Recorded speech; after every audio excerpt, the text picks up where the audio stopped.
Has your focus gotten worse lately? Do everyday tasks feel harder than they used to?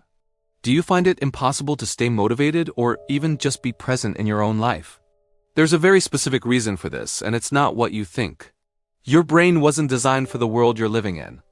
Every single day, you are being exposed to levels of stimulation that humans have never experienced before in history.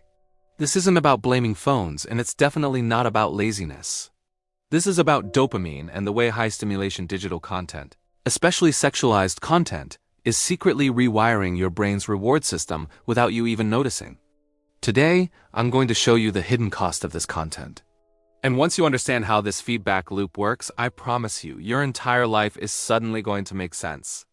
So, what is high-stimulation content, really? It's anything that gives your brain fast novelty, intense imagery, and unpredictable rewards.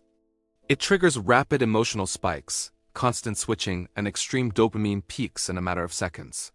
This includes things like pornography, sexualized Instagram and TikTok feeds, suggestive content loops, and those hyper-edited adult clips that are everywhere. Nature never created this kind of stimulation. Real human interaction is slow. Real connection is subtle. Real attraction develops gradually over time. But online? Everything is faster, louder, personalized, endless, and intensified far beyond anything our evolutionary brains were prepared for. Your dopamine system simply cannot regulate this level of input. And that's where things start to break down. High-stimulation content creates the fastest dopamine spike your brain can produce without drugs. It's faster than food, faster than achievement, faster than exercise, and even faster than real intimacy. The initial spike is massive, but the crash that follows is even bigger. Here's the cycle. First, there's the peak and enormous dopamine surge from the novelty and intensity. Then comes the crash. Your brain overcorrects and your baseline dopamine level drops below normal. This is what causes that brain fog, that apathy, that feeling of zero motivation, emotional numbness, and irritability. This leads to tolerance. Your brain becomes less sensitive, so you need more and more stimulation to get the same feeling. Finally, there's escalation. You start seeking more novelty, faster switching, and more extreme content. Not because you're broken, but because your dopamine receptors are exhausted. This is the real addiction loop. It's not about the content itself, it's about the dopamine mechanics happening underneath. This process directly damages your prefrontal cortex, which is the part of your brain that controls discipline, focus, planning, and emotional regulation. High-stimulation content destroys its strength by forcing rapid attention switching and impulsive reward seeking. It weakens your ability to study, to work deeply, to resist impulses, and to delay gratification. Your brain isn't weak.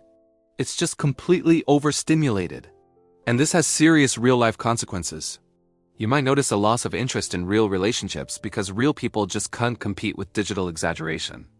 Your attraction becomes dependent on novelty instead of meaningful connection. You feel emotionally numb because your brain stops responding to the natural rewards of life.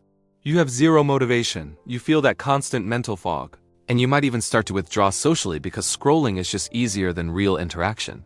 This isn't a morality issue. It's a neurology issue.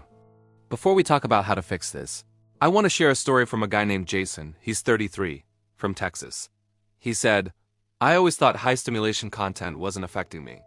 Everyone uses it, right? It's normal. But slowly, everything changed. I lost interest in dating. I couldn't focus at work. I felt numb toward real people. Nothing felt rewarding. And one day, I realized something terrifying. I wasn't choosing the content. The content was choosing my brain." Jason tried a 7-day dopamine reset. The first 3 days were awful. But on day 4, something clicked. He said, "I could feel again. I was present. I wanted to talk, to move, to actually live. I didn't know I was overstimulated until my brain finally reset." Jason's story isn't rare. It's happening to millions of people right now, quietly and invisibly. So now, let's talk about the practical steps you can take to break this loop and get your brain back. The digital world is designed to hook you. But what if I told you there's a way to break free? A way to reset your brain's reward system, not through punishment, but by repairing the very wiring that high-stimulation content has been slowly breaking. Today, we're diving into the 5-step dopamine rebuild protocol. This isn't just some feel-good advice. It's a practical plan based on neuroscience, addiction research, and clinical recovery models. Let's get into it. First up, Step 1. The 48-hour reset. Think of this as a metabolic cleanse for your reward system. For just 2 days, you're going to remove all forms of high-stimulation digital content. That means no adult content, no sexualized feeds, no short-form video loops, no algorithmic For You pages, and no rapid-switching entertainment. This isn't about depriving yourself. It's about giving your brain the quiet space it needs to restore its dopamine receptors. So what actually happens during these 48 hours? A lot, actually. Your dopamine baseline starts to rise naturally.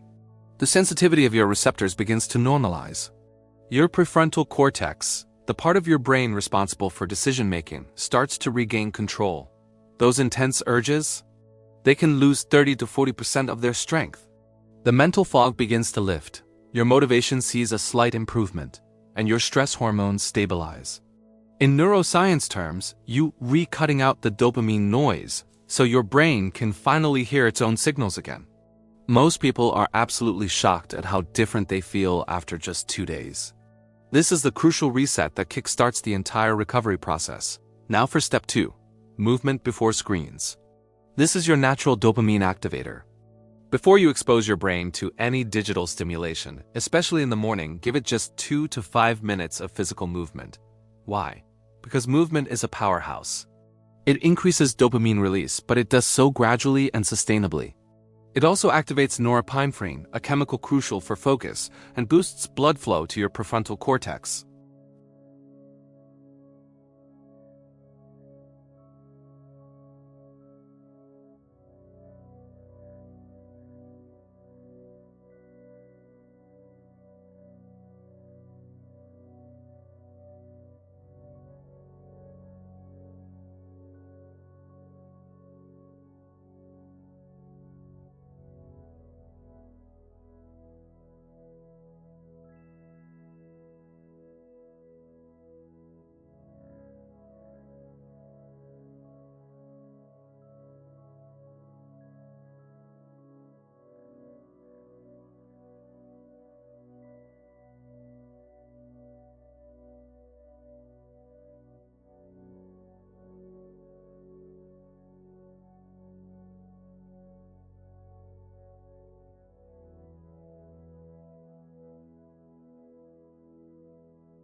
This constant fragmentation is devastating. It destroys your working memory, your emotional bandwidth, your executive function, your ability to think long-term, and even your motivation to start tasks. The one-layer rule is the antidote. It's simple: one screen, one task, one mental objective, one source of stimulation at a time. When you practice this, you strengthen the very same neural pathways that build discipline, increase your attention span, improve your learning speed, restore your patience, reduce anxiety, and rebuild your willpower. Overstimulation weakens the brain. Single-layer focus repairs it. This is how you get your mind back. Next is Step 4, slow reward substitution. This is about rebuilding your natural pleasure circuit. Here's a secret. Your brain isn't really addicted to the specific content, whether it's scrolling or videos. Your brain is addicted to fast, cheap, easy dopamine. The solution isn't to remove all pleasure from your life. That's a recipe for failure. The solution is to replace the asterisk-type asterisk of dopamine your brain has come to expect. So, what are slow dopamine activities? Think about things like walking outside, getting some sunlight, reading a few pages of a book, having a deep conversation, engaging in long-form learning, doing meaningful work, or celebrating micro-achievements, those tiny wins.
In those 3 minutes, your brain flips from a passive to an active state. It kickstarts dopamine, lowers your internal resistance, creates momentum, reduces cravings for distraction, and boosts your confidence. Impulse researchers consider this the single most effective microtool for breaking addictive loops. It's incredibly simple, but it is scientifically powerful. Listen, your brain can heal faster than you think. It wasn't built for the non-stop digital world we live in, but it is incredibly adaptable. It can recover. It can rebuild its natural reward system. You just need to give it the right tools. Give it 48 hours of silence. Give it movement before stimulation. Give it single-layer focus. Give it slow, sustainable dopamine. And use the 3-minute activation loop to get started. This protocol has already changed thousands of lives because it works with your biology, not against it. If you're ready to take the next step and understand the mechanics behind this loop even better, I highly recommend you watch our video titled, The Adult Content Loop: How Screen-Based Pleasure Rewires Your Dopamine System. It's the perfect companion to what we've discussed today. Thanks for watching, and don't forget to subscribe for more content to help you take back control.